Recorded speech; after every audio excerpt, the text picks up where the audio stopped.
The cleaning lady sat by mistake at the billionaire's reserved table, and he completely changed her destiny. Before we start the story, tell me in the comments which city you're watching from. And at the end, don't forget to rate this story from 0 to 10. Enjoy the story. Jenny Hart was sitting in the wrong chair. Not just any wrong chair, the most wrong chair in the entire Cole Grand Hotel in Dallas, Texas. The chair reserved for billionaire guests, celebrities, and people who probably had more money in their wallets than she earned in a whole year cleaning bathrooms. And she had no idea. Sitting there with her simple navy blue dress bought on clearance at the department store on Fifth Avenue, the Texas version, not the New York one, Jenny nervously adjusted the white linen napkin on her lap while whispering softly, "My God, Jenny, today you won't drop anything. Got it? No tripping, no knocking over glasses, no saying something silly at the wrong time." She took a deep breath, looked around the gala hall decorated with crystal chandeliers that seemed to cost more than her entire apartment, and smiled to herself. "You can do this, girl. It's just a dinner. You've cleaned this hall 1,000 times. Now you're on the other side, the fancy side." The problem was that Jenny was way too fancy for that night. Too fancy for a cleaning lady who had been awarded Employee of the Year. Because the name card in front of her plate, that little white card beautifully printed in gold lettering, said, Jenny Hart. And Jenny, blessed confident soul, thought that was part of the special award protocol. Of course it is, she thought. Employee of the Year gets special attention. They even put my name at the main table. What an honor. She fixed her hair, which her neighbor Doris had styled with enough spray and hairpins to survive a Category 5 hurricane. Jenny touched the hairstyle discreetly and whispered, "Doris, you're an artist. This hair won't move even if I dance all night." Dance? Her? Jenny Hart? She almost laughed to herself. Calm down, Jenny. You don't even know how to dance. Don't get carried away now. On the other side of the hall, near the service entrance, 2 event staff members held clipboards and walkie-talkies, checking the guest list with increasingly confused expressions. "Marcy, are you sure her last name is Hart?" asked the younger one, a girl in her early 20s named Tina, with a headset hanging around her neck. Marcy, the hotel's event supervisor, frowned as she slid her finger down the printed list. Hart. Oh yes, Jenny Hart, Employee of the Year. She should be at table 12 near the kitchen, but her name is at table 1, Tina pointed with her pen, almost panicking. At the main table, the owner's table. Marcy's face lost all its color. What? I know. I also thought it was strange, but the card was already there when we set up the tables yesterday. Marcy turned the clipboard upside down, then sideways, as if that would reveal some magical answer. Wait. She took a deep breath. Wait. Tina, tell me something. Who was Mr. Cole's VIP guest today? Tina checked the second page. Jenny Harper, digital influencer, 2 million followers, his personal guest. And did she confirm? No, she canceled yesterday morning. Marcy closed her eyes. Oh my God, what happened? Tina. Marcy grabbed her shoulder with the strength of someone about to faint. We put Jenny Hart in the place of Jenny Harper. Silence. Tina's eyes widened. No. Yes. No. Yes. But how? The names are similar. Hart Harper. Someone typed it wrong. And now the cleaning lady is sitting in the seat meant for the millionaire influencer at the table of the hotel chain's owner. Tina dropped the clipboard on the floor. Meanwhile, Jenny was living the best moment of her life. She looked at the empty plate in front of her, that porcelain plate so fine she could see the shadow of her fingers behind it, and thought about how surprising life could be. Yesterday I was cleaning this hall on my knees, she whispered to herself, smiling. Today I'm sitting here like someone important. Employee of the Year is serious stuff. She picked up the crystal water glass and watched the chandelier light pass through the liquid. Jenny, don't let this glass slip. Hold it tight. Tight. That's it. Good girl. That's when she noticed someone had just sat down next to her. A tall man wearing a perfect black suit, a dark gray tie that fit flawlessly, and hair styled back with natural elegance. He had that kind of presence that made the air around him feel heavier, in a good way. Jenny turned her head and almost choked on her own saliva. My God, where did this man come from? A magazine? He looked at her with a faint smile at the corner of his mouth, as if waiting for her to say something. Jenny blinked 3 times. Say something, Jenny. Say anything. Hi, she blurted out, way too fast, almost shouting. The man raised an eyebrow, amused. Good evening, Jenny answered, adjusting the napkin on her lap for the 4th time. Sorry, I didn't see you sit down. Are you like a ninja? Because you appeared out of nowhere. He let out a low, soft, genuine laugh. Not exactly. Jenny held out her hand, excited. I'm Jenny. Jenny Hart, nice to meet you. He shook her hand with polite firmness. Nathan, nice to meet you, Jenny. Nathan, that's a beautiful name. She released his hand and nervously placed hers back on her lap. Do you work here at the hotel too? Nathan tilted his head, curious. In a way, yes. Oh, that's great. I work here too. Jenny smiled wide. I'm a housekeeper, but I won Employee of the Year. That's why they invited me to this fancy dinner. I still can't believe it. I never thought I'd sit in such a comfortable chair. My gosh, this chair is like a cloud. Nathan watched Jenny with growing interest, as if he were seeing something rare. Employee of the Year, he repeated slowly. Congratulations, that's a big accomplishment. Thank you. Jenny placed a hand on her chest, touched. Honestly, I almost cried when I found out. I've been working here for 3 years, you know? I wake up at 5 in the morning, take 2 buses, clean 17 floors a day. But I love what I do. People think it's strange, but it's true. Why do you love it? Nathan asked, truly interested. Jenny paused, thought for a second, and answered with honesty. Because I make things beautiful. When someone walks into a room that's clean, tidy, smelling good, they feel good. And that makes me happy. You know when you do something that seems small, but it makes a difference to someone? That's what it is. Nathan stayed silent for a moment, just watching her. Jenny noticed and blushed. Sorry, I talk too much when I get nervous. My neighbor always says, Jenny, you sound like a radio without an off switch. She laughed at herself, nervous. But it's true. I even talk to myself while I work.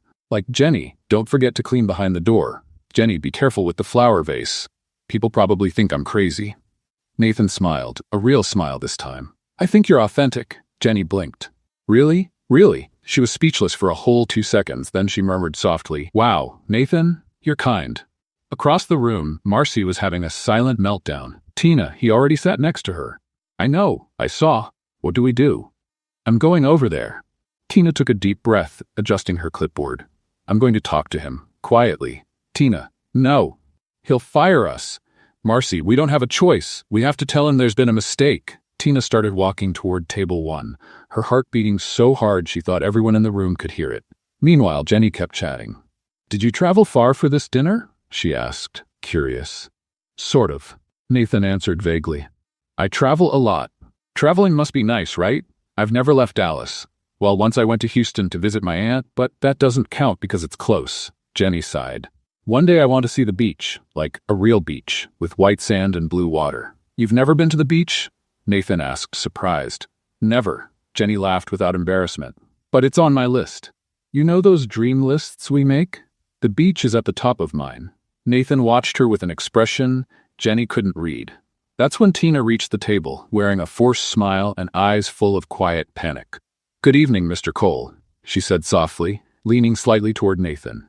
I'm sorry to interrupt. Nathan turned his head toward her, keeping his elegant posture. Yes, Tina? Jenny looked at Tina, then at Nathan, not understanding anything. Mr. Cole? He has the same last name as the hotel? Tina gave Jenny a quick glance, then returned to whispering to Nathan. Sir, there was a small mistake in the guest list. Miss Hart. She hesitated, choosing her words carefully. She is our Employee of the Year. Her place was at table 12, but there was some confusion with the names, and Nathan raised his hand, politely interrupting her. Tina. Yes, sir? He looked at Jenny, who was watching everything with wide eyes, clearly confused. Then he looked back at Tina. She is exactly where she's supposed to be. Tina blinked. Sir? There is absolutely no problem, Nathan said with calm firmness. Miss Hart can stay at the table. Tina froze for a moment, processing what she had just heard. But, sir, the original guest didn't show up. Nathan finished, without taking his eyes off Jenny. So there's no reason to change anything. It's fine. Tina swallowed hard. Understood, sir. Excuse me. She stepped away quickly, almost tripping over her own feet. Jenny, still confused, looked at Nathan. Wait, you're kind of her boss? Nathan gave a small smile. Something like that. Oh. Jenny adjusted her napkin again, nervous. Sorry, I didn't know. You must be important here at the hotel, right? In a way. Jenny took a deep breath. Well then, thank you for letting me stay. I didn't want to cause trouble. If you want me to move to another table, I will. Really, no problem. Nathan watched her for a long moment. Jenny? Yes? I want you to stay. Jenny's heart jumped in a strange way. Are you sure? Absolutely, she gave him a shy smile. Okay then, I'll stay. That was when the waiter arrived with a tray of appetizers, tiny canapes decorated like pieces of art. Jenny looked at the plate as if it were a museum sculpture. Oh my goodness, this is food? It's so pretty it almost feels wrong to eat it.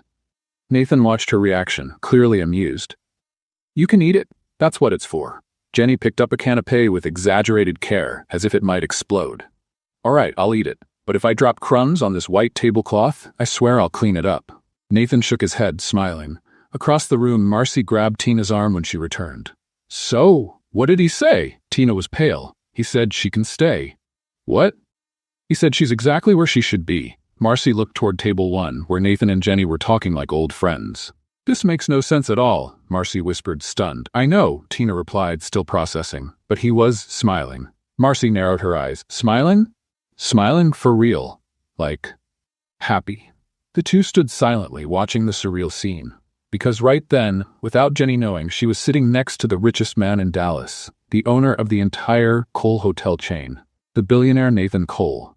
And for the first time in years, he was genuinely interested in getting to know someone real. All because of a wrong chair, and a mistake that, in the end, might not have been a mistake at all. Maybe it was fate. Jenny Hart was about to commit a culinary crime. She was holding the fish fork, small, delicate, clearly meant for seafood, and staring at the chocolate dessert that had just arrived, a molten cake with vanilla ice cream slowly melting beside it. Nathan watched, trying not to smile. A fork is a fork, right? Jenny said, already sticking the wrong utensil into the dessert with the confidence of someone who had no idea she was doing it wrong. Across the table, a woman in a red silk dress and pearl necklace almost choked on her wine. Nathan, however, simply laughed. A low, genuine laugh, the kind he hadn't given in years. You're absolutely right, he said, picking up his own fish fork and digging into the dessert too. A fork is a fork. Jenny froze mid-bite, staring at him wide-eyed. Are you copying my mistake just so I won't feel bad? I'm copying you because you're right. Whoever invented a specific fork for everything clearly had way too much time on their hands. Jenny let out a laugh way too loud for such an elegant room. Oh my goodness, Nathan, you're funny. The woman in red exchanged scandalized looks with her husband. Who is that girl? She whispered, not nearly as quietly as she thought. No idea, the husband replied, adjusting his glasses. But Mr. Cole seems different. Jenny didn't hear them. She was too busy trying to keep the ice cream from running down her chin. This stuff melts too fast, she muttered, wiping her mouth with her napkin. It's like it's running a marathon on the plate. Nathan rested his chin on his hand, watching her with a smile no one at that table could explain. Jenny. Yes? Do you always say whatever comes to your mind? She stopped, thought for a second, and answered with complete honesty. Yes. My neighbor Doris says I don't have a filter. Like, zero filter. Is that a problem? No, Nathan said firmly. It's refreshing. Jenny smiled shyly and went back to her dessert. Meanwhile, the woman in red leaned toward her husband and whispered again, She's wearing a department store dress. How do you know? I recognize the stitching. And look at the shoes. They're synthetic. Her husband shrugged. So what? So what? The woman almost shouted under her breath. She doesn't belong at this table, but Nathan didn't care. He was too busy watching the way Jenny enjoyed every bite as if it were the first dessert of her life. Seriously, Nathan, Jenny said, her mouth still half full. Whoever made this deserves an award. Like the Dessert Nobel Prize. Nathan laughed again. I'll suggest creating that category. Do it, Jenny pointed her fork at him, excited. And invite me to the ceremony. I'll wear a fancy dress and everything. She stopped, looked down at her simple navy blue dress, and corrected herself. I mean, fancier than this one. Not that this is bad. I got it on clearance, but it's new, almost new, like 90% new. Nathan shook his head, smiling. You're amazing. Jenny almost dropped her water glass. Me? Amazing? Nathan, did you hit your head? No. Are you sure? Because I'm clumsy, I talk too much, I use the wrong fork? And that's exactly why you're amazing. Jenny went silent, just looking at him with an expression that mixed confusion and something dangerously close to hope.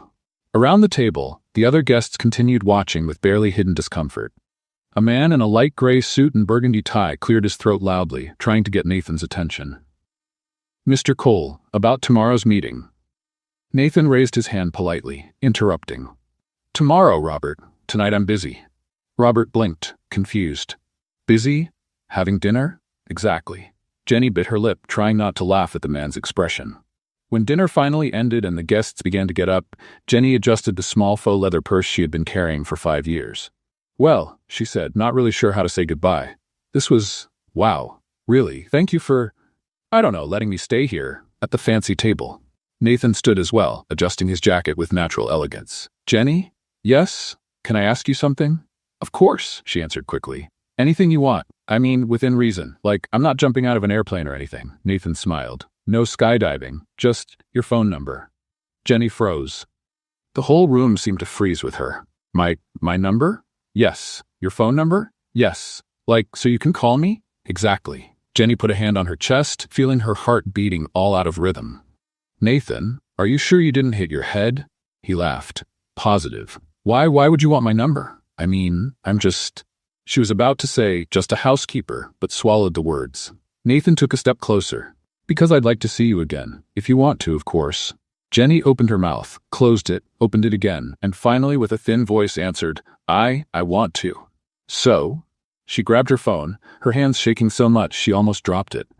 "Okay. All right. But I'm warning you, my phone is old.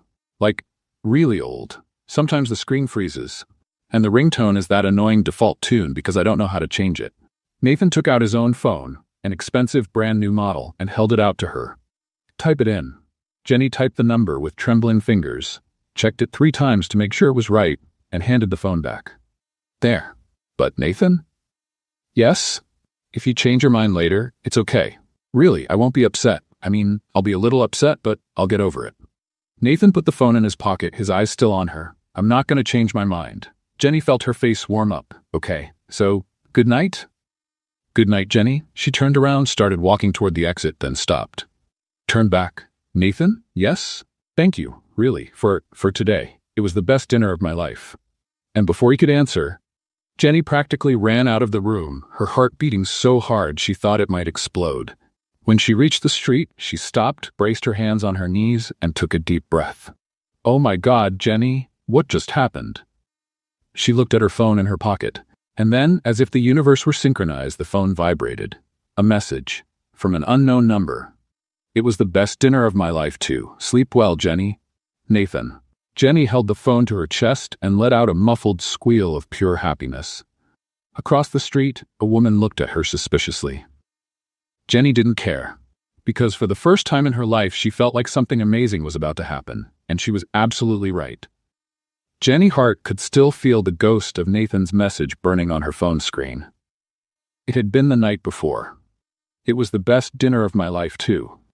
She had read that sentence about 50 times before falling asleep, and another 20 when she woke up at 5 in the morning to go to work. Now, kneeling in the 12th floor hallway of the Cole Grand Hotel, scrubbing a coffee stain off the beige carpet, Jenny couldn't stop smiling like a fool. "Jenny, you're laughing by yourself again," Maria, another housekeeper, said as she walked by with the cleaning cart. "I'm not." "You are. And you look like someone who just won the lottery." Jenny opened her mouth to deny it, but her phone vibrated in the pocket of her uniform. She didn't even look at it at first. It was probably the phone company offering some internet plan she couldn't afford. But then the phone vibrated again and again. "My goodness, who was texting me 3 times in a row?" she whispered, dropping the cleaning cloth and grabbing the phone with hands still damp from cleaning solution. When she saw the name on the screen, her heart stopped. "Nathan." Jenny let the phone slip right out of her wet fingers. It fell straight into the bucket of soapy water. "No." She plunged her hand into the bucket, fished out the dripping phone, and looked at the wet screen, praying it still worked. It did. And the message was still there. "Good morning, Jenny. Would you like to have coffee with me today?" Nathan. Jenny sat down on the hallway floor, holding the soaked phone against her chest. "He wants to have coffee. With me. Coffee. Like a hot drink. Together." She took 3 deep breaths. "Calm down, Jenny. Breathe. You can answer a message. It's just typing. Typing is easy. Everyone knows how to type." She looked at her hands trembling and realized that no, typing was not easy at that moment. Maria walked by again, this time from the opposite direction, and stopped when she saw Jenny sitting on the floor. "Jenny? Are you okay?" Jenny hid the phone behind her back so fast she almost dropped it again. "Me? I'm fine. I'm great. Super great. Never been better. Maria narrowed her eyes. You're sitting on a wet floor. Yeah, it's because I was checking if the carpet is really clean. Up close. Really up close.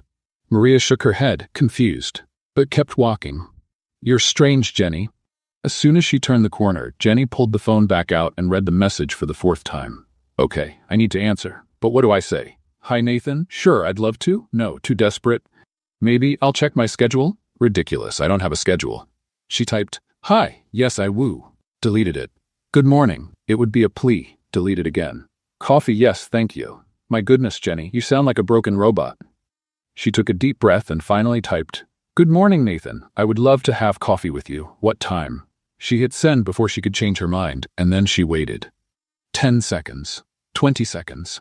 Why isn't he answering? Did I write it wrong? Did he change his mind? Did he realize I'm not interesting? The phone vibrated. How about 3 p.m.? I know a quiet place near the hotel. Nathan. Jenny let out a muffled scream of joy and jumped to her feet so fast she hit her head on the cleaning cart. Ow. Okay, it's fine. I'm going to have coffee with Nathan. She looked at her reflection in the hallway's glass door. Wrinkled uniform. Hair in a crooked bun. Smell of cleaning products. I have 4 hours to look presentable. Jenny left the bucket in the middle of the hallway, grabbed her phone, and ran to the locker room. 3 hours and 40 minutes later, Jenny was locked inside the hotel bathroom, practicing in the mirror. Hi, Nathan. Nice to see you, she said with an exaggerated smile, then made a face. No, too formal. Sounds like I'm in a business meeting. She tried again, more relaxed. Hey, Nathan, how are you? She shook her head. No, too casual. He'll think I don't care. Someone knocked on the bathroom door. Jenny, you've been in there for half an hour. It was the voice of Sandra, the shift supervisor. I'm coming out. I'm just fixing something. Are you okay? I am. Super okay. Never been better. Jenny looked at the mirror again and whispered to herself, Just be yourself. Natural. Calm. Confident. She took a deep breath and opened the door. Sandra was standing outside with her arms crossed. Why did you change clothes in the middle of your shift? Jenny looked down. She had put on the only nice blouse she owned, a white button-up shirt she bought for a job interview 3 years ago, and a pair of jeans she hadn't worn in months. I have an appointment. What kind of appointment? A personal one. Sandra raised an eyebrow. Jenny Hart, do you have a date? Jenny turned red. No, I mean, it's not exactly a date. It's just coffee with a person who is a man. But it's nothing big. Sandra crossed her arms, smiling. Who is he? No one. I mean, someone, but no one important. I mean, he is important, but not in the sense of, you know. Sandra laughed. You're sweating. I know. On the other side of the locker room, Maria appeared holding a water bottle. Jenny, here. You look like you're about to faint. Jenny drank half the bottle in one go. Thank you. I'm fine. Everything is under control. Maria and Sandra exchanged looks. Do you want us to help you with anything? Maria offered. Jenny shook her head. No, I just need to calm down. And maybe a miracle. She looked at the clock, 2:55. My God, I'm going to be late. Jenny ran out of the locker room, crossed the service hallway, and almost knocked over a cart full of clean towels on the way. When she finally reached the employee exit, she stopped, fixed her hair for the 10th time, and murmured, You can do this, Jenny. It's just a coffee. A normal coffee. With an absurdly handsome man who probably earns in 1 hour what you earn in a year. No pressure. She pushed the door and stepped outside, and there he was. Nathan Cole, leaning against a shiny black car, wearing sunglasses and a light blue dress shirt, looked like he had stepped straight out of a men's fashion magazine. Jenny stopped on the sidewalk, feeling her legs weaken. My God, he's real. He actually came. Nathan took off his sunglasses and smiled when he saw her. Jenny. She opened her mouth to respond, but the only thing that came out was, Hi. Just that. One pathetic syllable. Nathan walked toward her. You look beautiful. Jenny looked at her own clothes, the wrinkled shirt, the faded jeans, the white sneakers she had washed 3 times but still had a stubborn stain on the right side. I'm a mess, but thank you. He smiled. Ready for coffee? Jenny took a deep breath. Ready. But when she took the first step, she tripped on her own shadow and almost fell face first on the ground. Nathan grabbed her arm at the last second. Careful. Jenny looked up, meeting his eyes, and felt the whole world stop for a second. And then, with a trembling voice, she whispered, Are you sure you want to have coffee with me? He smiled. The same smile that had made her heart race the night before. and answered, gently holding her hand. Absolutely. Jenny Hart was having a silent panic attack. Not a normal panic attack, the kind that makes you take a deep breath and count to 10. No, this was the kind of panic that makes you forget how to walk in a straight line. Nathan had just opened the cafe door for her, with that smile that melted any defense. And now Jenny was standing at the entrance looking inside as if it were a portal to another dimension. Because, well, it was. The place was absurdly elegant. Marble tables, gray velvet chairs, hanging plants from the ceiling, a menu written by hand on a giant chalkboard with drink names Jenny had never heard in her life. They have caramel macchiato with organic oat milk? She murmured, reading the board. Is that coffee or a magic potion? Nathan laughed. It's coffee. Very expensive, but still coffee. Jenny swallowed hard. Right, expensive coffee. I can handle that. A lie. She couldn't. They sat at a table by the window, and Jenny immediately started adjusting everything around her. The napkin, the salt shaker, the sugar holder, her own chair. You're nervous, Nathan observed, resting his chin on his hand, clearly amused. Me? Nervous? Jenny let out a laugh that was too high-pitched. No, I just like to keep things organized. Professional habit. After so much cleaning, you know? I organize everything. Even at home. Doris, my neighbor, says I have OCD, but I think it's just attention to detail. She was talking way too fast. Nathan kept smiling. Breathe, Jenny. I am breathing, look. She took an exaggerated deep breath. See? Breathing working perfectly. He shook his head, trying not to laugh. The waitress arrived, the young woman in a black apron with her hair up in a perfect bun that made Jenny feel even more out of place. Good afternoon. What can I get for you? Nathan looked at Jenny. You order first. Jenny looked at the chalkboard menu again, in total panic. I'll have a coffee, normal coffee, like coffee, the one that comes in a cup and we drink it, the waitress. Americano? Yes, Jenny almost shouted with relief. That one. Sugar? Yes, please. Milk? Also, cream? Jenny looked confused. Milk and cream aren't the same thing? The waitress smiled with forced patience. Not exactly. Then, just the milk, please. Nathan ordered a double espresso, and the waitress left. Jenny let out the air she had been holding. My God. Ordering coffee has never been this complicated in my life. Nathan laughed for real this time. You're amazing. Amazing at being clumsy, you mean? No, amazing at being honest. Jenny turned red. When the drinks arrived, she grabbed the sugar packet, tried to open it with shaking hands, and spilled half of it on the table. Oh no. Jenny tried to gather the sugar with her hands, but only made it worse. I swear I'm not always like this. She stopped, looked at Nathan, and sighed. Okay, I am. I'm exactly like this. Clumsy, nervous, and apparently unable to open a sugar packet without causing a disaster. Nathan picked up a napkin, helped clean the table, and said with complete sincerity, I think that's charming. Jenny froze mid-movement. You think it's charming that I spilled sugar all over the table? I think it's charming that you're you. Jenny felt her heart make a strange little jump. Nathan, you need to get out of the house more. Meet normal people, because if you think this is charming, your standards are really low. He smiled. My standards are exactly where they should be. Jenny didn't know what to say, so she did the only thing she could. She changed the subject. So, you said you travel a lot. For work? Yes. My company has offices in several states. I spend a lot of time traveling, supervising operations, meetings, things like that. Jenny nodded, impressed. Wow, that must be exhausting, right? Like, you must work a lot. I do, but it's what I chose to do. And do you like it? Nathan thought for a moment. I used to like it more. More before what? Before I realized I was living only to work, without connection, without anything real. Jenny stirred her coffee slowly, processing his words. I get it. Like, I work a lot too. Really a lot. But it's different, right?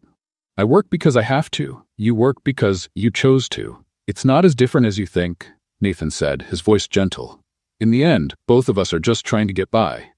Just in different ways.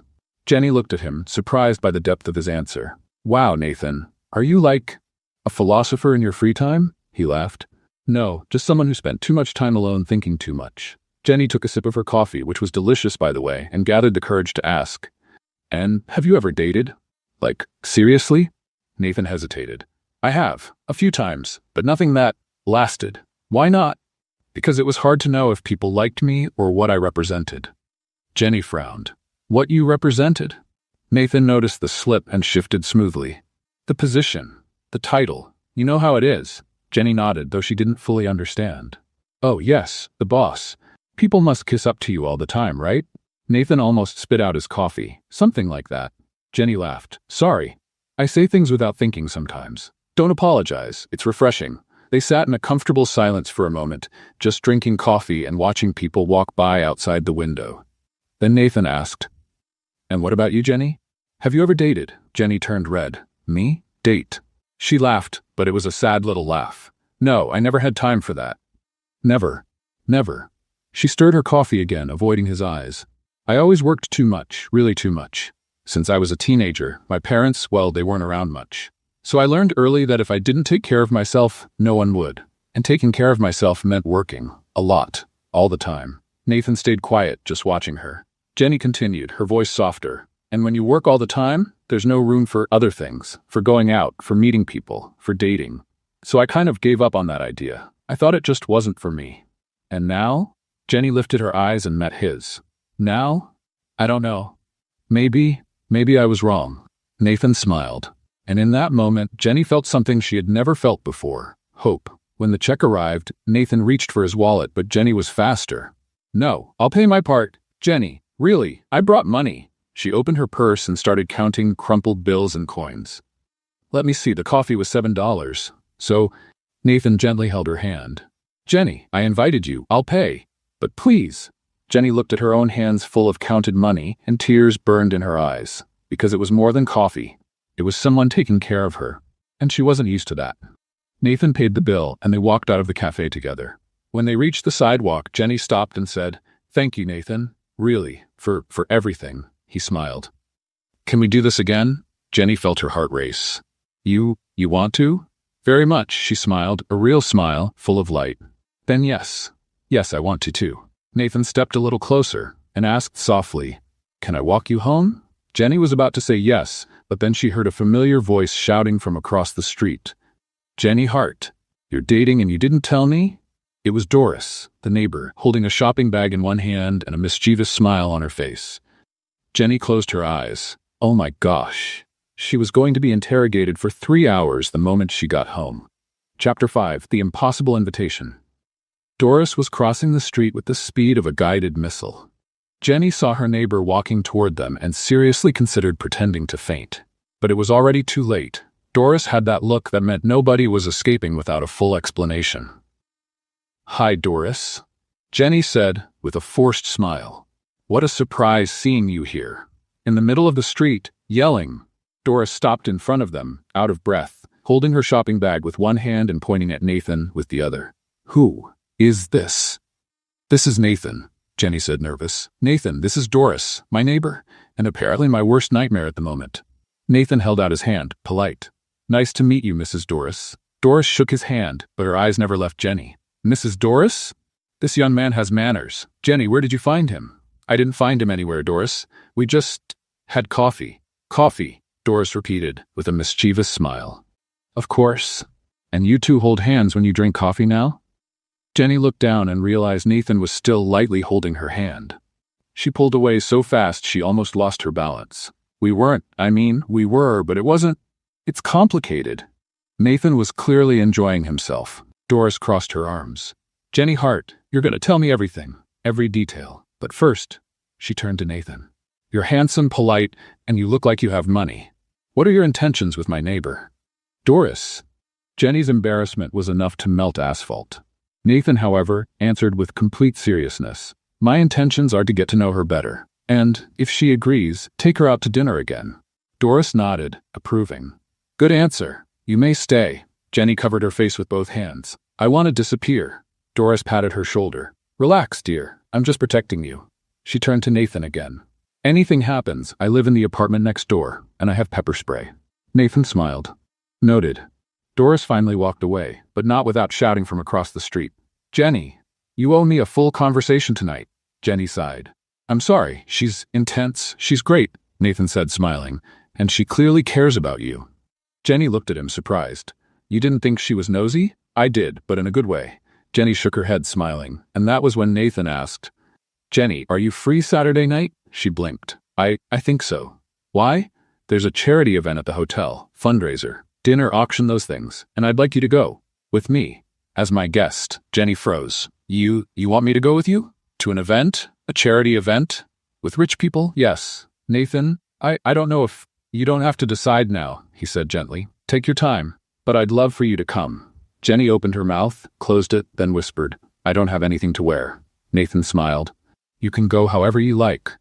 I just want your company. And before Jenny could answer, he leaned in, kissed her lightly on the forehead, and said, I'll text you later. Then he walked away, leaving Jenny standing on the sidewalk, touching her forehead like she had just received a divine blessing. 3 hours later, Jenny was in total panic inside Doris's apartment. I don't have anything to wear, Doris. Doris was sitting on the sofa, calmly drinking tea, while Jenny paced back and forth like a trapped animal. Breathe, dear. How am I supposed to breathe? He invited me to a charity event with rich people, and I'm going in what? My cleaning uniform? Doris set her cup down. Jenny Hart, sit here. Jenny sat, her hands trembling. Doris held her face with both hands. Listen, you are going to that event. You're going looking beautiful, and you're going to win everyone over. Understand, but I have a dress. Jenny blinked. You do?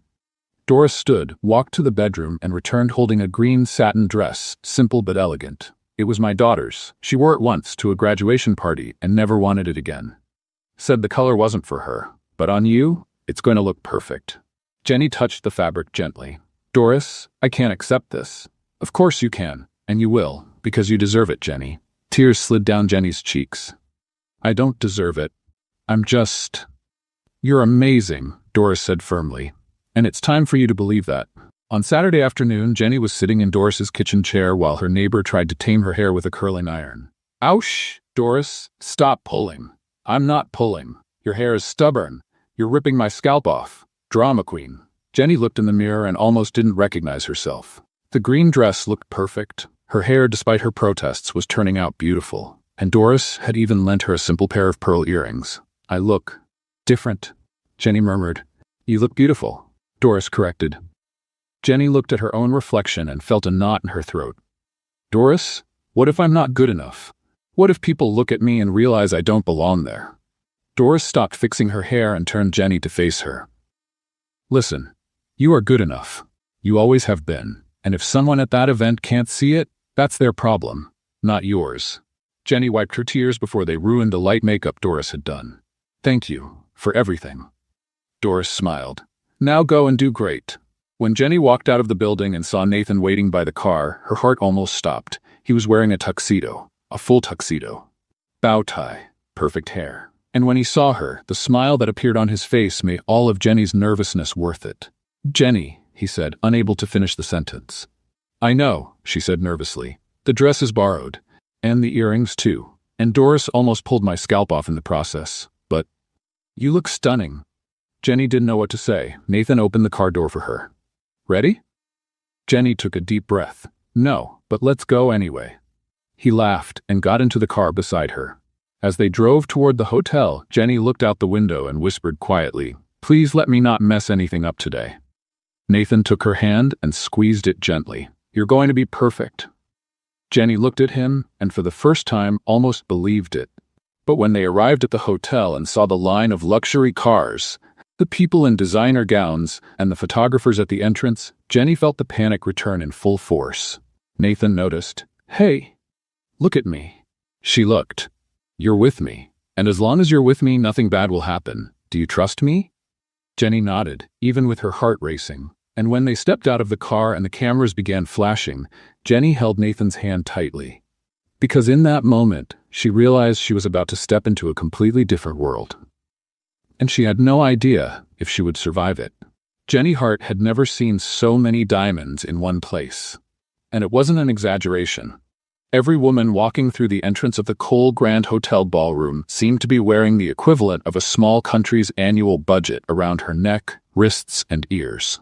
Jenny glanced at her borrowed pearl earrings and thought, Doris, I hope you have insurance for these things. Nathan held her hand firmly as they entered the ballroom. And then it happened. Everyone, absolutely everyone, turned to look. Jenny felt the weight of dozens of eyes on her as if she were being scanned by X-ray machines. Nathan, she whispered, tightening her grip on his hand. Everyone is looking. Because you look beautiful, he replied calmly. Or because I clearly don't belong here. Nathan stopped, turned to her, and said firmly, "You belong anywhere I am, understand?" Jenny swallowed hard and nodded, but inside, the panic was screaming. They walked through the ballroom, and Jenny tried not to trip over her own feet. The emerald green borrowed dress suddenly felt too bright, too simple, too cheap. Around her, women wore gowns with labels Jenny only saw in magazines. The men had tailored tuxedos, watches that cost more than she made in 5 years. And her? She had a borrowed dress, fake pearl earrings, and a pair of shoes that were already starting to pinch. "Breathe, Jenny," she murmured to herself. "You can do this. Just smile, wave, don't say anything silly." Nathan guided her to a table decorated with white flowers and candles, where a few people were already seated. A man with gray hair and a charcoal gray suit stood up immediately. "Nathan, great to see you." "Richard, the pleasure is mine," Nathan said, shaking his hand. "Let me introduce you. This is Jenny Hart." Jenny extended her hand, nervous. "Nice to meet you." Richard shook her hand politely, but Jenny noticed the evaluating look he gave her from head to toe. "Hart?" he repeated, as if trying to remember where he'd heard the name. "Are you from Hart Industries?" Jenny blinked. "No, I'm from the cleaning industry." Silence. Richard blinked back. "What do you mean?" "I work at the hotel," Jenny explained, trying to keep her smile. "I'm a housekeeper. I still am. But today I'm here as a guest." Richard looked at Nathan, clearly confused. Nathan, however, smiled. "Jenny is the employee of the year at the hotel, and someone very special." Jenny felt her face warm up.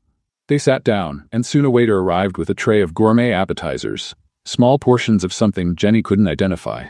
She picked one up, looked at it closely, and whispered to Nathan, "What is this? It looks like a cracker, but it's not." Nathan held back a laugh. "It's crostini with liver pâté and fig jam." Jenny's eyes widened. Fig jam? On top of liver? Whoever invented this was feeling very inspired. Nathan couldn't hold it in and laughed. "Try it, you'll like it." Jenny took a cautious bite, chewed slowly, and then her eyes lit up. "My goodness, this is amazing, like, unbelievably amazing." She grabbed 2 more from the tray before the waiter walked away. On the other side of the table, a woman in a bright red dress and a diamond necklace watched Jenny with an expression that mixed curiosity and disdain. She leaned toward the friend next to her and whispered, though not as quietly as she thought, "Who is that girl? I've never seen her in our circles." The friend, with platinum hair and a perfect bun, shrugged. "Me neither. And look at the dress. It looks like one of those neighborhood shops." Jenny heard it. Every word. She stopped chewing, the appetizer suddenly losing all flavor. Nathan heard it too. He turned his head toward the women with a look so cold they immediately went silent.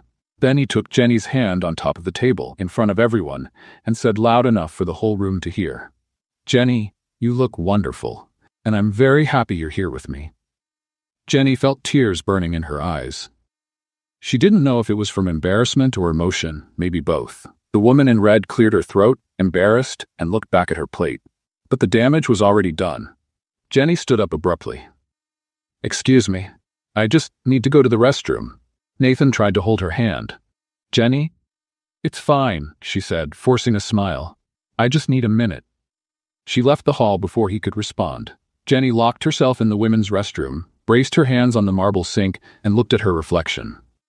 "You don't belong here," she whispered to herself. "They're right. You're just a housekeeper in a borrowed dress, pretending to be someone you're not."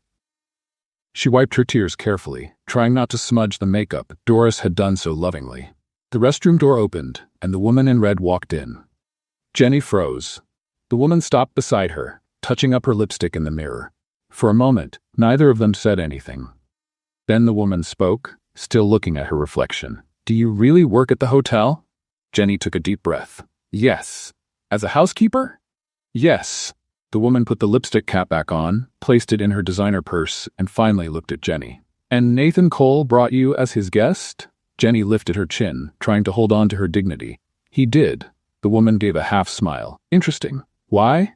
"Because Nathan Cole never brings anyone to these events. Ever. He always comes alone, greets people, makes a donation, and leaves. But tonight," she looked Jenny up and down again, but this time with something that resembled respect. "Tonight he brought you, and he defended you in front of everyone." Jenny stayed quiet. The woman turned to leave, but before opening the door, she said, "Maybe you don't belong to our world, but clearly you belong to his. And then she left, leaving Jenny alone with her own thoughts. When Jenny returned to the hall, Nathan was waiting near the entrance. He walked toward her immediately. "Are you okay?" Jenny nodded. "I am. I'm sorry. I just needed a moment." Nathan held her face gently with both hands. "Jenny, I don't care what anyone here thinks. I only care about you." "Why?" she asked, her voice trembling. "Why do you care about me? I'm not like these people." "Exactly," Nathan said, looking straight into her eyes. "That is exactly why." And before Jenny could respond, he pulled her back into the hall, her hand firmly in his. When they reached the table, Nathan stopped, turned to all the guests seated there, and said in a clear voice, "I want everyone to meet Jenny Hart. She is intelligent, dedicated, genuine, and one of the most remarkable people I've ever met, and I'm very fortunate to be here with her tonight." Jenny was speechless. The entire hall fell silent. And then, from the back of the room, someone started clapping. Then another, and another, until the whole hall was applauding. Jenny looked around, stunned, tears now running freely. Nathan smiled and whispered in her ear, "See, you belong here." And for the first time that night, Jenny almost believed it. But then, on the other side of the hall, a woman rushed in and walked straight toward Nathan. She was stunning. High-fashion dress, perfect blonde hair, and a smile that didn't reach her eyes. When she stopped in front of them, she looked at Jenny with barely disguised disdain and said, "Nathan, darling, we need to talk. Now." The blonde woman was standing half a meter from Jenny, smelling like expensive perfume and superiority. Nathan gently released Jenny's hand and turned to the newcomer with a polite but distant expression. "Victoria, I didn't know you would be here." Victoria smiled, the kind of smile people give when they want to seem friendly but are actually calculating how to destroy you. "Surprise," she said, placing her hand on Nathan's arm in a possessive way. "We need to talk about the merger contract. It's urgent." Jenny took a step back, feeling invisible again. Nathan noticed. "Victoria, this can wait until Monday." "No, Nathan, it can't." Victoria finally looked at Jenny, as if only now realizing she existed. "Sorry, dear. Business, you understand." Jenny understood nothing, but she nodded anyway. Nathan hesitated, clearly torn. "Jenny, it's okay," she said, forcing a smile. "Go. I'll wait here." But as Nathan walked away with Victoria, Jenny felt something break inside her chest. She didn't belong there. She was never going to belong there, so she went home. The blonde woman was standing half a meter from Jenny, smelling like expensive perfume and superiority. Nathan gently released Jenny's hand and turned to the newcomer with a polite but distant expression. "Victoria, I didn't know you would be here." Victoria smiled, the kind of smile people give when they want to seem friendly but are actually calculating how to destroy you. "Surprise," she said, placing her hand on Nathan's arm in a possessive way. "We need to talk about the merger contract. It's urgent." Jenny took a step back, feeling invisible again. Nathan noticed. "Victoria, this can wait until Monday." "No, Nathan, it can't." Victoria finally looked at Jenny as if only now realizing she existed. "Sorry, dear. Business. You understand." Jenny understood nothing, but she nodded anyway. Nathan hesitated, clearly torn. "Jenny?"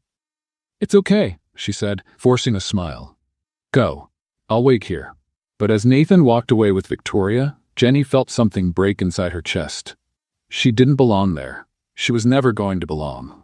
On Monday morning, Jenny was back in her cleaning uniform, pushing the cleaning cart down the 8th-floor hallway. It was as if Saturday's event had been a dream.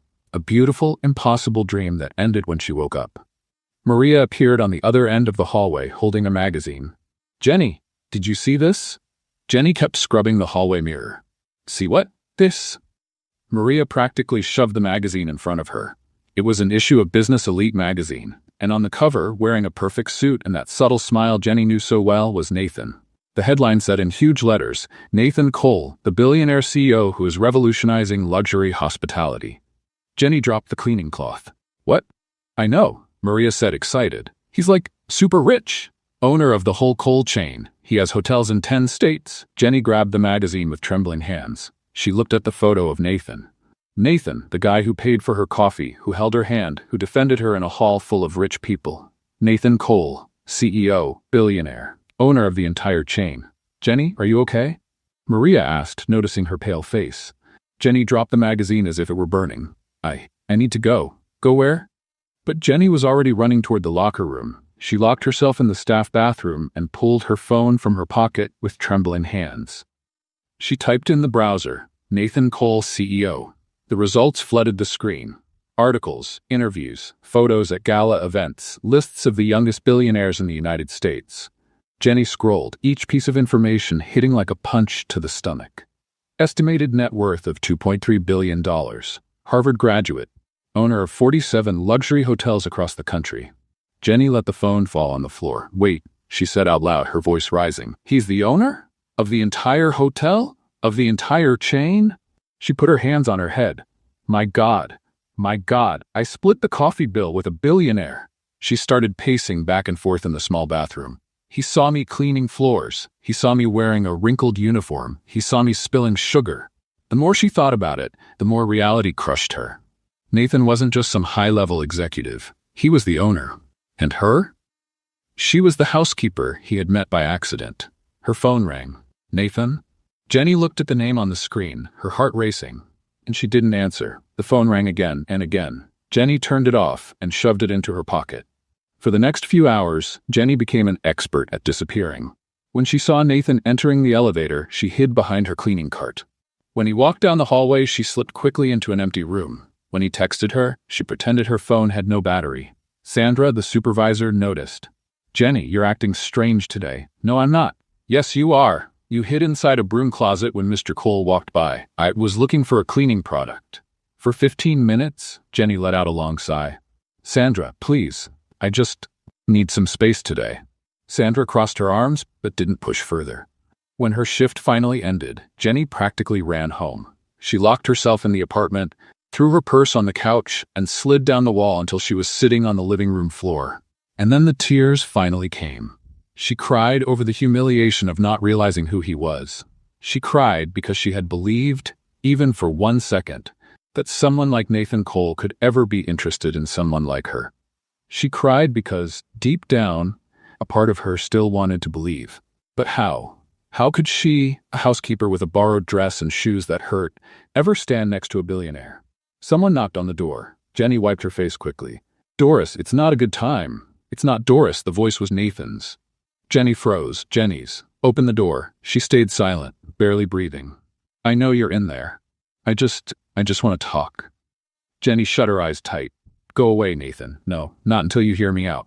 "There's nothing to hear." "Yes, there is." Jenny stood up, furious, and yanked the door open. Nathan stood there, still in his suit, hair slightly messy, a worried look on his face. "Why didn't you tell me?" Jenny asked, her voice shaking. "Why didn't you tell me who you really were?" Nathan took a deep breath. "Because for the first time in my life, someone was looking at me. Not at my last name, not at my money, just at me." "But you lied." "I didn't lie, I just didn't tell you everything." "That's the same thing, Nathan." "It's not." He stepped closer. "Jenny, I didn't tell you because I was afraid. Afraid that if you knew, you'd see me differently. And I was right, because that's exactly what's happening now." Jenny felt the tears returning. "You don't understand. You're a billionaire, Nathan. A billionaire. And I'm a housekeeper. I clean bathrooms. I can barely pay rent. How do you expect this to work?" Nathan held her shoulders gently. "I don't care about that." "But I do," Jenny cried, her voice breaking. "Because everyone is going to look at me and think I'm with you for money, that I'm trying to take advantage, that I'm not good enough. You are good enough. I'm not." "Yes, you are." Silence fell between them, heavy and painful. Jenny wiped her tears with the back of her hand. "Nathan, I don't know if I can do this." "Do what?" "This. Us." She pointed between them. "Being judged, being stared at, feeling like I don't belong." Nathan cupped her face with both hands, gently lifting her eyes to his. "Then let me prove that you belong. Let me show you that what matters is how we feel, not what other people think." Jenny wanted to believe that. God, she wanted to. But the fear was stronger. "I need time," she whispered. Nathan nodded, letting her go slowly. "All right, take all the time you need." He turned to leave, but before walking away, he looked back and said, "But Jenny, I'm not giving up on you." Then he left, and Jenny stood in the doorway, her heart breaking into pieces. Because for the first time in her life, she had found someone who made her want to believe in happy endings. And now she didn't know if she had the courage to fight for one. Jenny Hart was on day 3 of her self-imposed romantic mourning. She hadn't left the apartment. She hadn't answered the phone. She hadn't even changed out of her pajamas, a faded pink unicorn set she got in a Secret Santa exchange 5 years ago. The couch now had a permanent Jenny-shaped dent. 47 unread messages from Nathan, 17 missed calls, and a Jenny completely frozen by fear. Boom, boom, boom. Someone was pounding on the door like they planned to break it down. Jenny Hart, I know you're in there. It was Doris. Of course it was. Jenny pulled the blanket over her head. Go away, Doris. No way. The door opened because, of course, Doris had a spare key. She walked into the apartment like a 65-year-old hurricane wearing a floral robe and fuzzy slippers. Good heavens. Doris looked around, horrified. Jenny, this place looks like the end of the world. There are 3 empty pizza boxes on the table.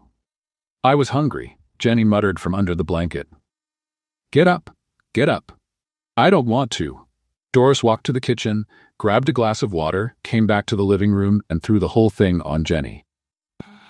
Doris! Jenny jumped off the couch, soaked, hair stuck to her face, unicorn pajamas dripping. Are you out of your mind? Doris crossed her arms. Get up, drama queen. You're not the star of a soap opera. Jenny wiped her face with her wet sleeve. Doris, I'm not in the mood for what? For living? For working? For stopping the pity party? I am not feeling sorry for myself. Yes, you are. Doris pointed a finger right in her face. You've been here for 3 days, eating pizza, crying, and watching romantic videos on your phone. Jenny turned bright red. How do you know I was watching romantic videos? Because I heard them through the wall. 10 marriage proposals that will make you cry? Really, Jenny? Jenny collapsed back onto the couch. Doris, you don't understand. He's a billionaire. Billionaire. And I'm me. Doris sat beside her. And? What do you mean, and? Didn't you see? I don't fit in that world. Who said you have to fit into his world? Doris held Jenny's face in both hands. Maybe he needs to fit into yours. Jenny felt tears coming back. But Doris? No buts. Doris stood and pulled Jenny up with her. Now you are going to take a shower, change out of those ridiculous pajamas, and go back to work. Understood? I can't go back. He's there. So what? You're going to spend the rest of your life hiding? Jenny didn't have an answer.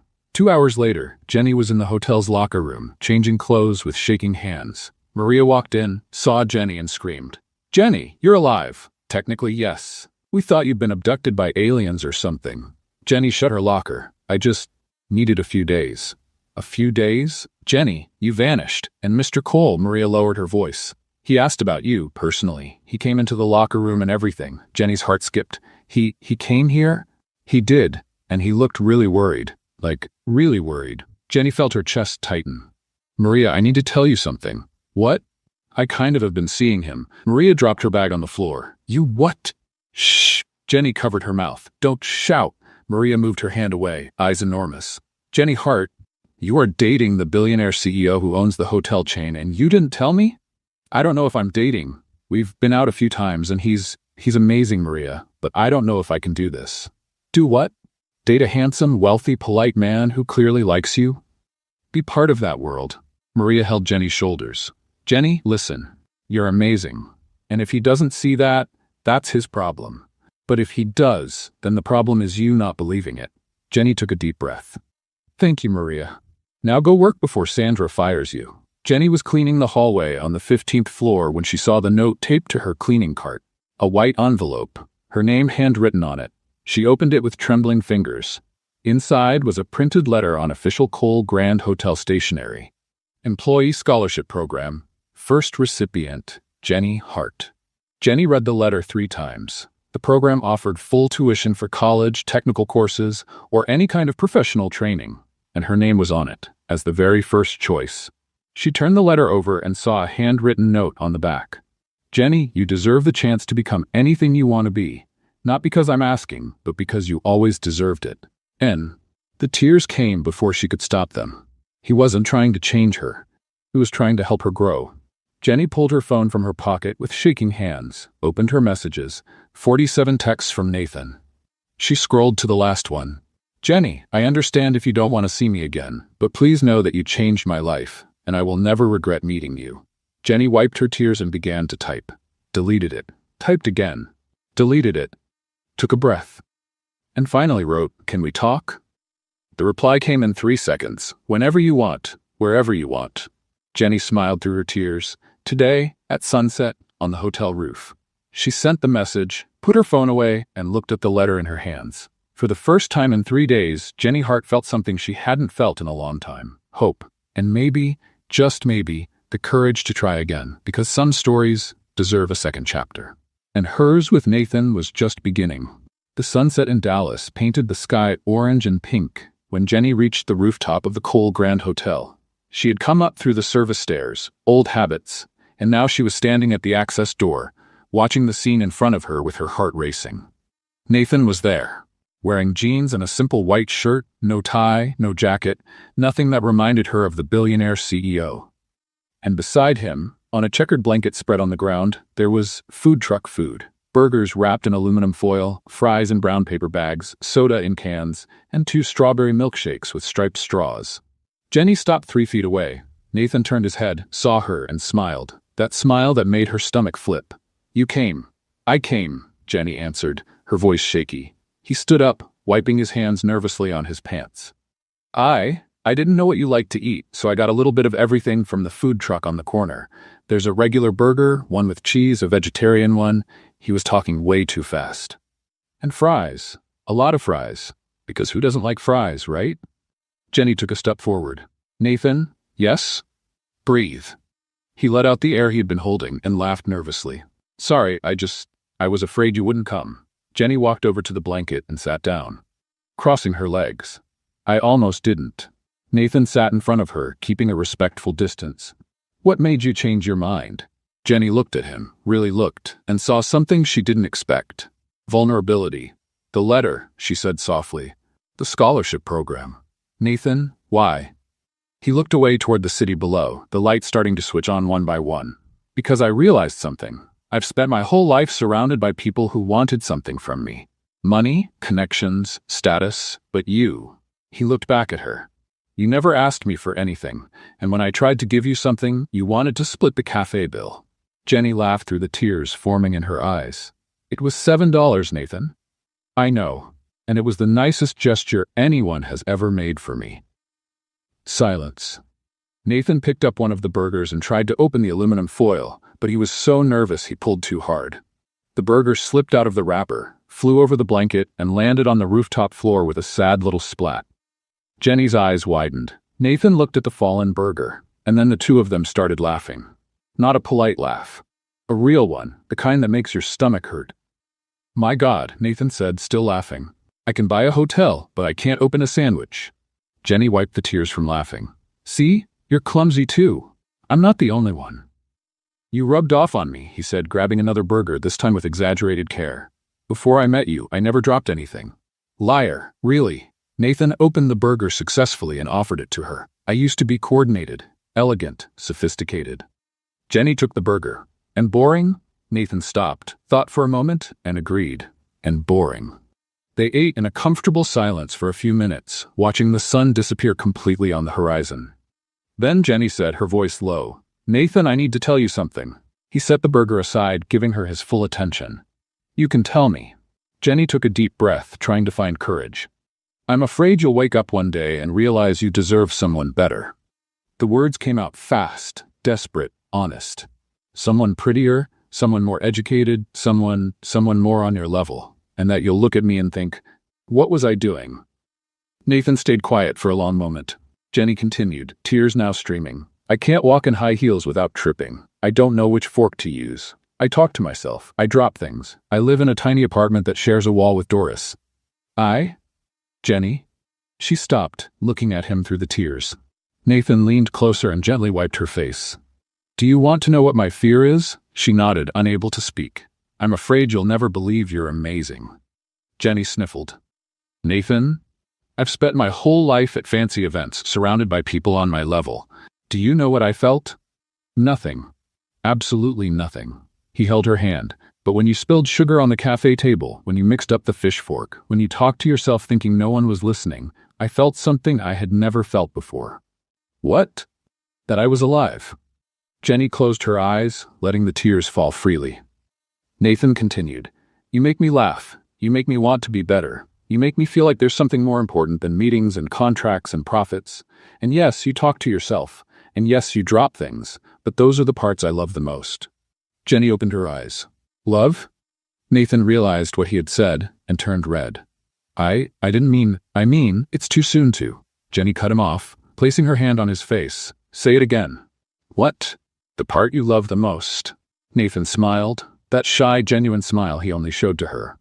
I love that you talk to yourself. I love that you drop things. I love that you tried to split the bill for a $7 coffee. He took a breath. I love you, Jenny Hart. The world stopped. Jenny looked at Nathan. Nathan Cole, billionaire CEO, owner of 47 luxury hotels, Harvard graduate, sitting on the floor of a rooftop eating a food truck burger and telling her he loved her. And she realized something. Maybe she didn't need to change. Maybe she just needed to believe. I love you too, she whispered. Then she kissed him. It was a kiss that tasted like fries, burger sauce, and strawberry milkshake. A kiss with tears mixed in and muffled laughter. The most perfect and imperfect kiss at the same time. When they pulled apart, Nathan rested his forehead against hers and said, So, do we try again? Jenny smiled. Our way? Our way? No fancy events? No fancy events, just food trucks and rooftops. Jenny laughed. I accept. And there, under the Dallas stars, with the city shining below them, Jenny Hart and Nathan Cole decided to write their own story. An imperfect, messy, completely theirs story. And for the first time, Jenny believed that maybe, just maybe, she deserved a happy ending. Chapter 10.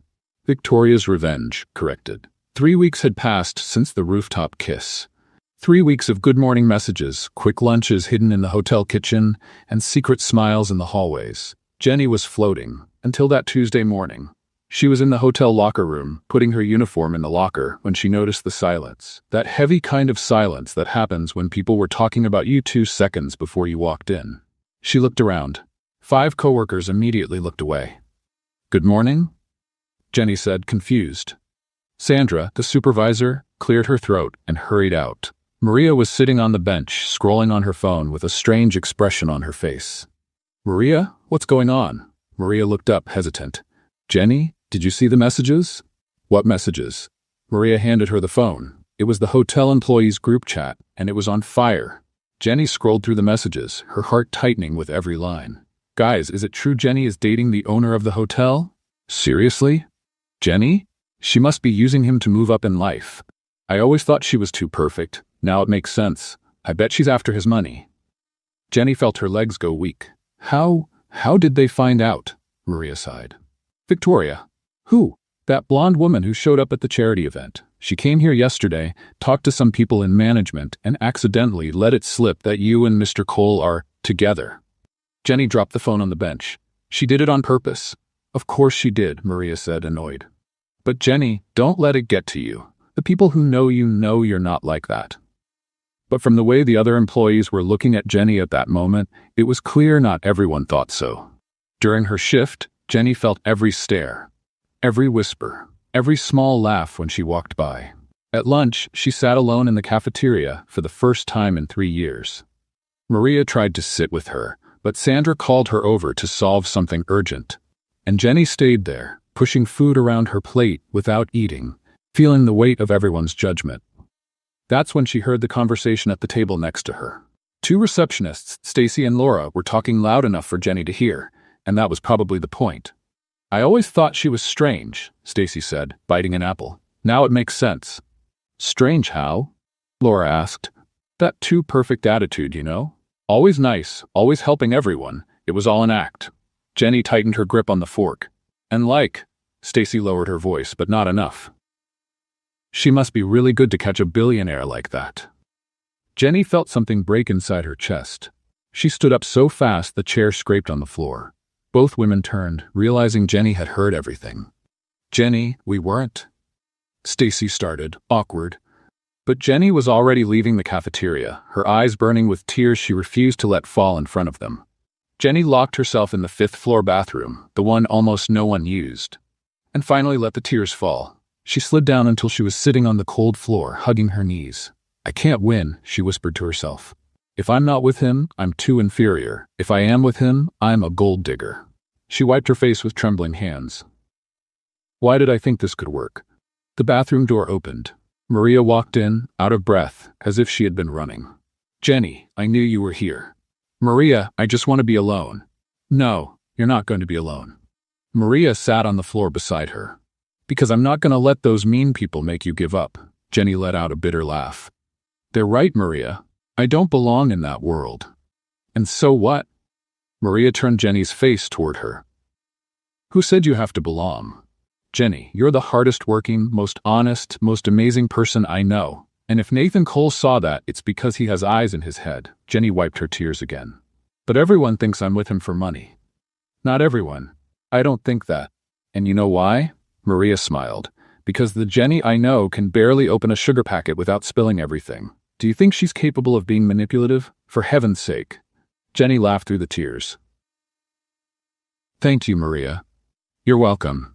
Now get up and wash your face. You're not letting Victoria win. When Jenny went back to the hallway, she saw a crowd of employees near the main lobby, all looking in the same direction.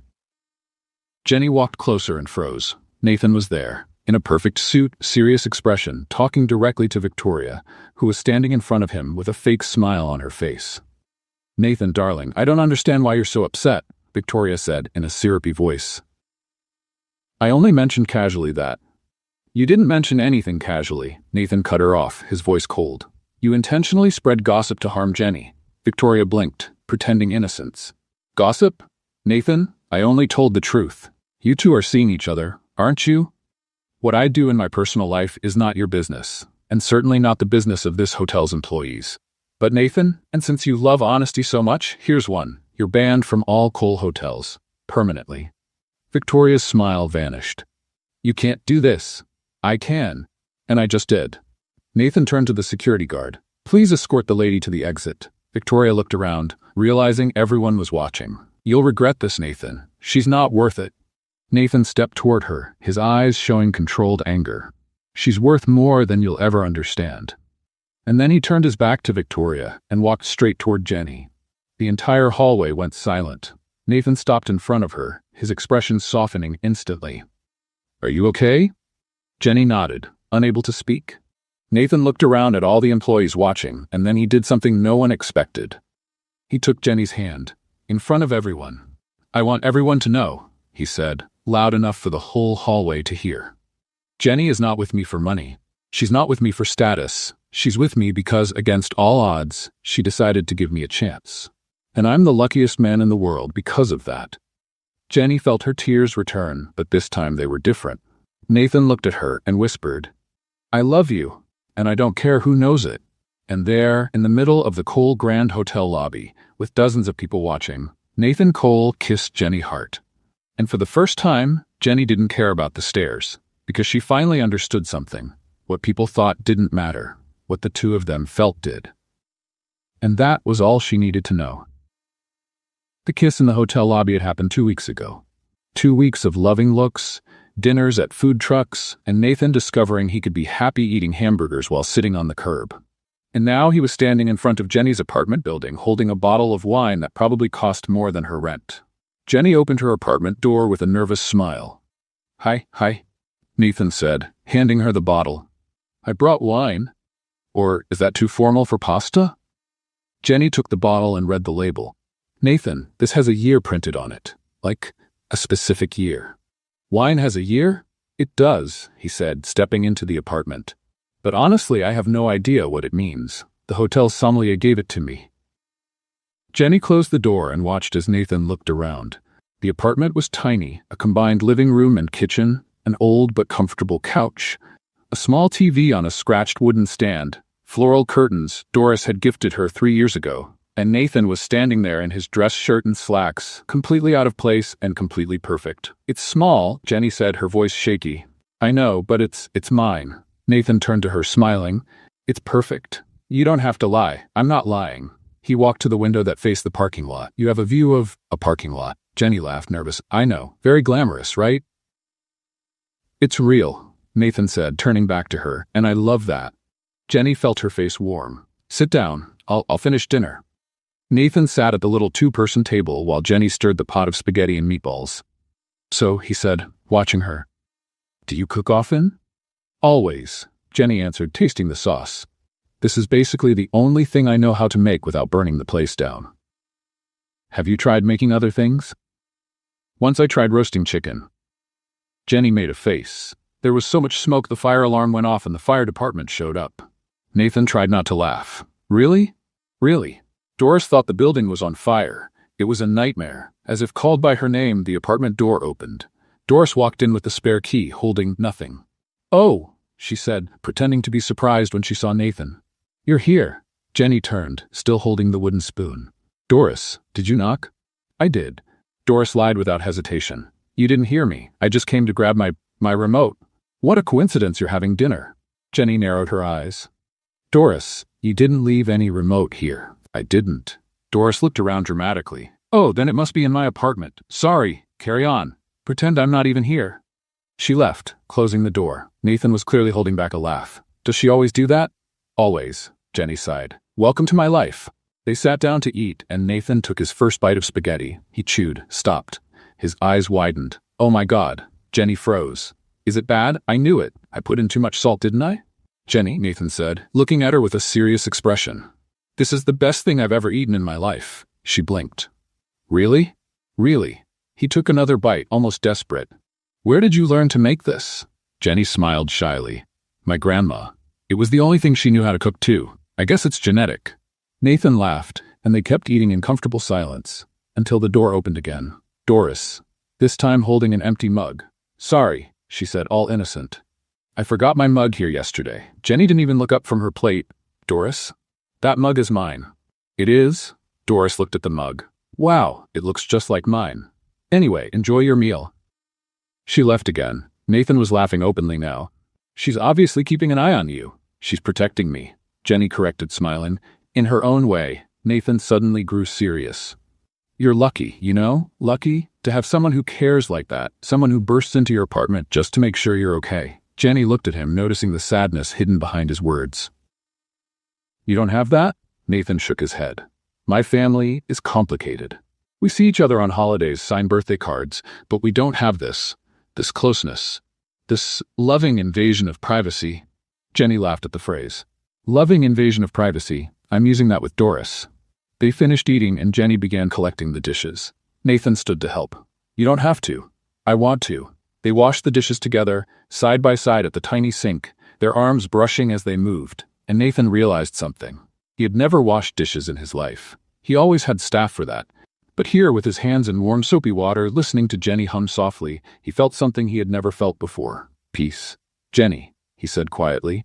"Yes, this is the first place where I've ever truly felt at home." Jenny stopped, holding a plate, and turned to him. "Nathan." "No, let me say it." He dried his hands and held her shoulders. "I've spent my whole life in mansions, luxury hotels, huge empty places, and I never felt at home. But here," he looked around the small apartment, "here I feel like I can breathe." Tears began rolling down Jenny's face. "I was always embarrassed about where I live. The size, how simple it is, not having anything nice to show." "Jenny," Nathan wiped her tears. "This is the most beautiful place I've ever seen, because it's yours, because it's real, because it's—" The door opened for the third time. Doris, holding a plant. "I forgot my fern." Jenny and Nathan turned at the same time. "Doris!" Jenny yelled, laughing. "That plant is mine." Doris looked at the plant, then at both of them, and finally had the decency to look embarrassed. Fine. I admit it, I had my eye on it." "We noticed," Nathan said, smiling. Doris crossed her arms, giving Nathan that protective grandmother look. "So, your intentions are still good, Doris?" Jenny covered her face with both hands. But Nathan answered seriously, "My intentions are to love her, just the way she is, in her world." Doris studied him for a long moment. Then she smiled. "Good answer, kid. You can stay." She finally left, for real this time. Later that night, after Jenny fell asleep on the couch watching TV, Nathan stepped out onto the apartment balcony. He picked up his phone and dialed a number he hadn't called in weeks. "Mom?" he said when Eleanor answered. "Nathan, what a surprise. Is everything all right?" "It is. Better than all right, actually." He looked through the window, seeing Jenny sleeping peacefully. I met someone." There was a pause. "Someone special?" "Very special." Nathan smiled. "Her name is Jenny. She works at the hotel. She's a cleaner, and Mom, she's incredible." "Tell me about her," Eleanor said, and he could hear a smile in her voice. "She talks to herself, drops things, lives in a tiny apartment, and today—" He let out a quiet laugh. "Today I washed dishes for the first time in my life." "You what?" "I know. Sounds silly. But it was perfect. She makes me feel normal, Mom, not the CEO, not the billionaire, just Nathan." Eleanor was silent for a moment. "She sounds wonderful." "She is, and I think—" Nathan took a deep breath. "I think I'm in love. Then I need to meet her." Nathan smiled. You'll love her. Everyone does. When can I meet this special girl? Soon. I promise. They talked for a few more minutes, and when Nathan hung up, he walked back inside. Jenny had woken up and was rubbing her eyes. Who were you talking to? My mom, Nathan said, sitting beside her. Really? Jenny suddenly looked nervous. What did you tell her? That I met someone amazing, and that I washed dishes today. Jenny laughed. You told your mom you washed dishes? I did. It was an important achievement. Jenny rested her head on his shoulder. You're crazy. I am, but you like me that way. I do, she admitted, smiling. And there, in that tiny apartment with doors probably listening through the wall, Nathan realized he had finally found what he'd been searching for. A home, not a place, a person.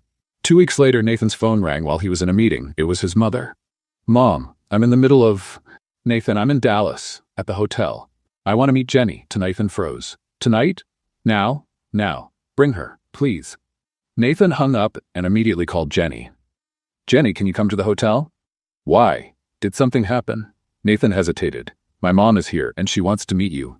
Now. On the other end, he heard Jenny choke. Now! Nathan, I'm in my uniform. I smell like cleaning products. She won't care. I care. Nathan smiled despite the nerves. Jenny, breathe. I'll pick you up in 20 minutes, okay? Silence. Then, okay. But if she hates me, it's your fault. She won't hate you, she'll love you. Everyone does, and he was right. Jenny hung up and stood frozen in the 12th floor hallway, clutching her mop like it was a lifeline. Oh my God, she whispered. His mother is here. Now, and I'm uniform. Maria walked by pushing the cleaning cart and stopped when she saw Jenny's expression. Jenny? Are you okay? You look like you've seen a ghost. Worse, Jenny said, voice thin. Nathan's mother is at the hotel, and she wants to meet me. Now, Maria dropped the cart. Now, like now. Now. Oh my God! Maria grabbed Jenny's arm.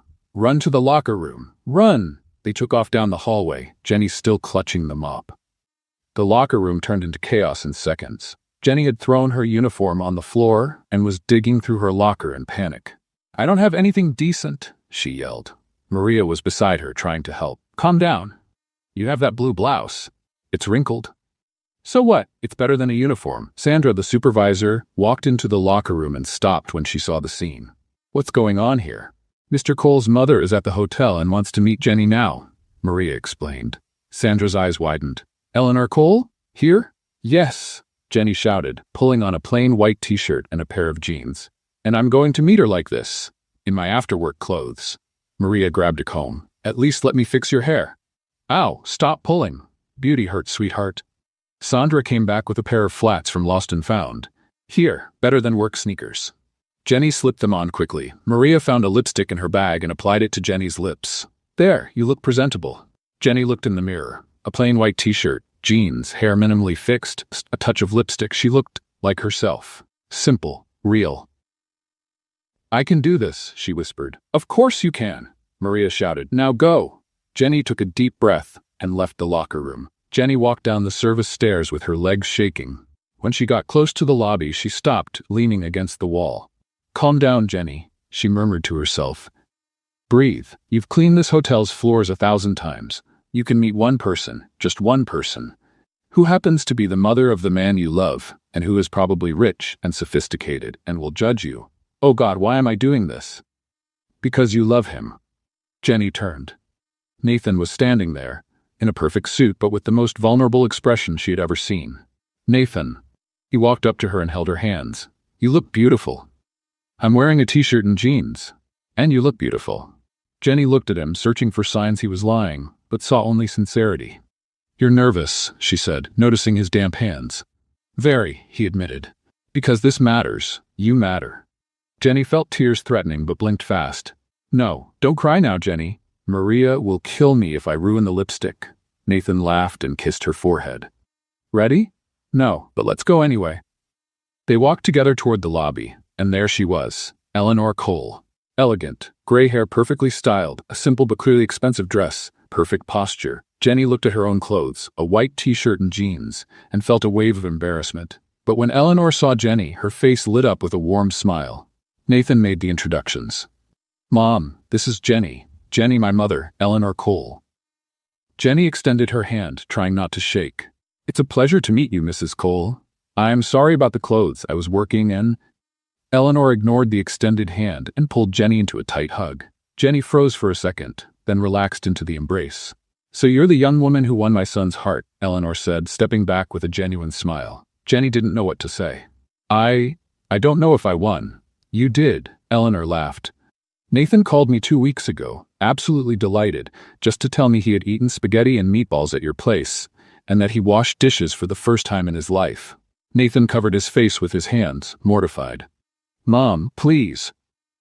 Dishes, Jenny. Eleanor went on, her eyes sparkling with amusement. He was so proud he looked like he had climbed Mount Everest. Jenny laughed, surprised. It was just spaghetti. It was much more than that, Eleanor said, suddenly serious. It was the first time in years I heard my son truly happy. Tears burned in Jenny's eyes. Eleanor took her hands gently. Thank you, Jenny, for making my son smile again, for reminding him that life exists beyond work and responsibilities. I didn't do anything special, Jenny whispered. Yes, you did, Eleanor said firmly. You reminded him of who he really is. Jenny couldn't hold back her tears. Eleanor wiped her face with a silk handkerchief she took from her purse. And don't worry about your clothes, dear, she said with a smile. You look perfect just the way you are. Authentic, real, exactly what my son needs. Jenny felt her heart melt. Call me Eleanor, she continued. No more Mrs. Cole. After all, we have plenty of time ahead to get to know each other better. The next 3 months were transformative. Eleanor showed up at Jenny's apartment twice a week, always with shopping bags. Eleanor, you don't have to. Nonsense. Tomorrow you and I are going shopping. No discussion. And that's how Jenny found herself in expensive stores, trying on clothes she never imagined wearing. Until Eleanor stopped when Jenny walked out of the fitting room in an emerald green dress. That one is perfect. Jenny looked at the reflection. Are you sure? It's very simple. Eleanor stood beside her in the mirror. Jenny, when Nathan told me he was in love, I was afraid. Afraid it might be someone only interested in his money. She held Jenny's hand. But then I met you. I saw the way you look at him, and I realized you love my son for who he truly is. The tears came down. Jenny hugged Eleanor right there. Thank you for accepting me. Thank you for loving my son. Jenny was cleaning the hallway when she received the message. Rooftop. Sunset. I have a surprise. Nathan, very, very nervous, Jenny went up the stairs, her heart racing. When she opened the rooftop door, she stopped. String lights, candles, the checkered blanket, strawberry milkshakes. Nathan was there, nervous, in jeans and a white shirt. Hi. What is all this? Jenny asked, moved. Us. Going back to the beginning, they sat down. Jenny, before I met you, I had everything people think matters, but I was empty. He held her hands. You changed that. You taught me what really matters. Nathan got down on one knee. Jenny covered her mouth. He took out the box. A simple ring. Perfect. Jenny Hart, you changed my whole life. Will you marry me? Silence. Wait, are you really sure? Because I still talk to myself. I drop things. Doris is going to invade our house. Nathan laughed and pulled her into a kiss. Absolutely sure. Then yes. He put the ring on her finger. And in that moment on the rooftop where everything started, Jenny knew. She had found her place. Not in a palace, but in the arms of someone who loved her exactly as she was. 6 months later, Jenny married Nathan in a simple garden. A simple white dress, but with all the delicacy Jenny represented. Doris crying as the maid of honor. Maria throwing rice. Eleanor in the front row, glowing. And Nathan looking at Jenny as if she were his entire universe. When the minister said, "You may kiss the bride," Nathan whispered, "Thank you for sitting in the wrong chair." Jenny smiled through her happy tears. "Thank you for making believe I deserve to be there." And they kissed, under the Dallas sky, a new story beginning. Built on perfect mistakes and true love. The end. If you were in Jenny's place and found out you were dating a billionaire CEO without knowing it, would you run away in fear or jump into the adventure? Tell us in the comments. We love hearing what you think. On a scale from 0 to 10, what rating would you give this story? Don't forget to subscribe to the channel and turn on notifications to get more emotional stories like this. See you next time.